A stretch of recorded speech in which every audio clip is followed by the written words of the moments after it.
Hi, I'm Pantazi. I wanted to talk to the Goju Ryu practitioners out there today. The Goju has two significant katas that are absolutely genius. One invented by Miyagi himself, the Tensho, the turning palms, or in other words, the Rokushu, or the 6G hands of the Bubishi. The turning hands, or the turning palms that the name is signifying, is the application of those hand tools that you find in the Bubishi. And as we know, Miyagi considered the Bubishi the Bible of karate.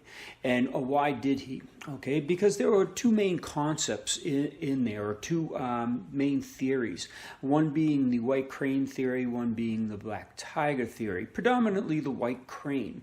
However, the black tiger is in there. And it goes into the yin and the yang of everything. The white crane being the yang animal, the concussives, the outward expansion of actions that you see most karateka use and predominate with.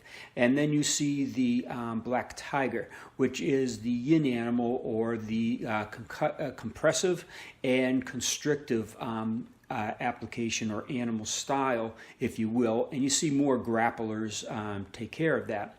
And in the ancient tegumis and the ancient practices, they did practice an awful lot of grappling, so there was a blend of concussion and constriction. And that's what the Bubishi is all about in the yin and the yang of it. And the tools that they gave us were the 6G hands of the Shaolin. And they're in the turning palms, or the Rokushu, the 6 hands. And the applications are predominantly to nerve attacks. Now, there's a little bit of yin and yang in each other. Okay, in the yang style, you got a little bit of yin. In the yin style, you got a little bit of yang. So you can't say everything is just cut and dry. But what it is it's a synthesis of these two animals. Now, the Tensho is brilliant in its application for nerve attack. The hands, the turning hands, are the way that the attacks, the tools are utilized. For example, if you use this iron bone hand, okay, the iron bone, you do not push that out with a lot of force with your arm. It doesn't take the body, the hip twisting, it doesn't take the body turning, and the pressure of the arm behind it, or the body weight behind it. It's the flick. It's the flick of it, and that's why you see the white crane stylists do that kind of an action. All right. Now that is an application, but you notice the hand or the wrist is turning. The palm is turning to apply that. The palm is turning to apply the palm. Okay. The iron sword, the bud pool hand, the single blade of grass, the tiger claw.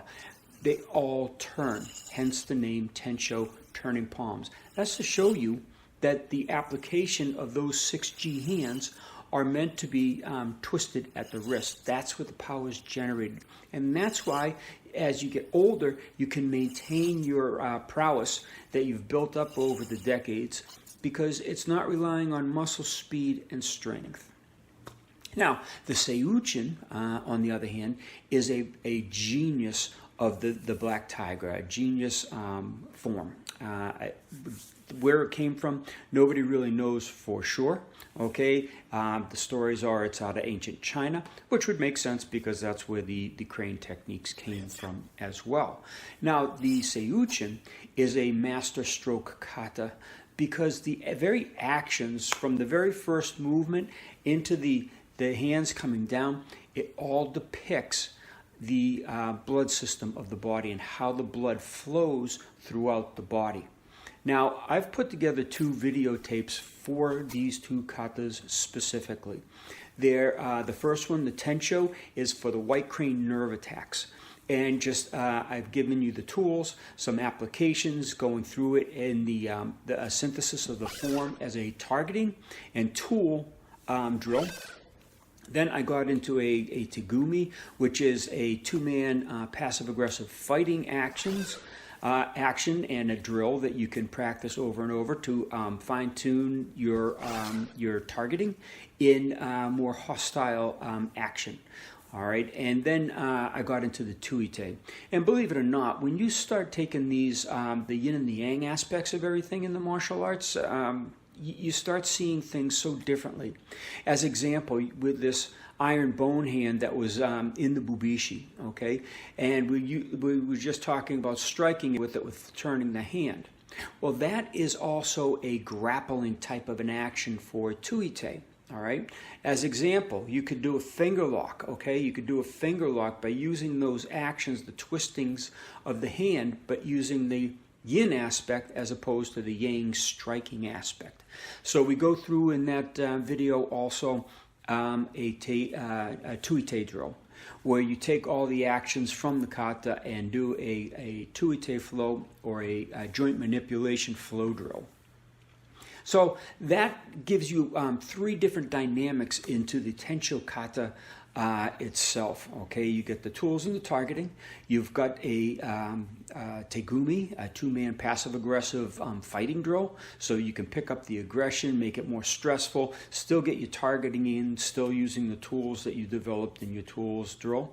And then also the Tuite. So you get to use that in more grappling situations, close range combatives, personal self-protection and whatnot, even control for law enforcement agents or security officials. Then we go into the blood attacks. And now this one's a little bit more, I'm not going to talk about this one as much more because it's very dangerous, potentially damaging to the person.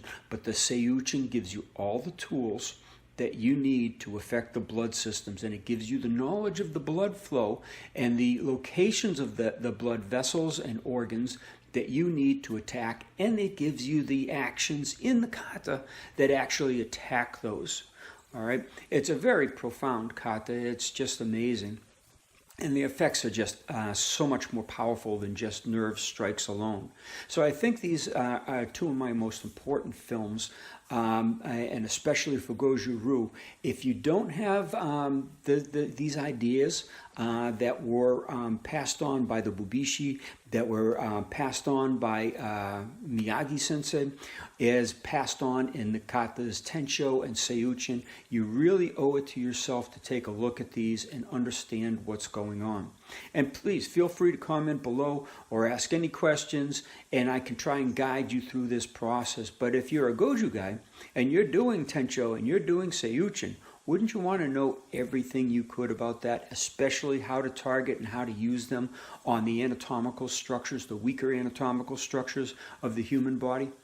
Please take a look below. There's a link. You can go and read on some of the writings that I made public. And then if you're interested in purchasing the films, they're available as well. And for the PayPal, for YouTube, I put up a PayPal link. I was selling them only in cryptocurrencies, but right now I'm also selling them for a limited time on PayPal, so you can use your PayPal account, your bank account, your credit cards, however you want to do it, to purchase those two films. But they have not been released publicly.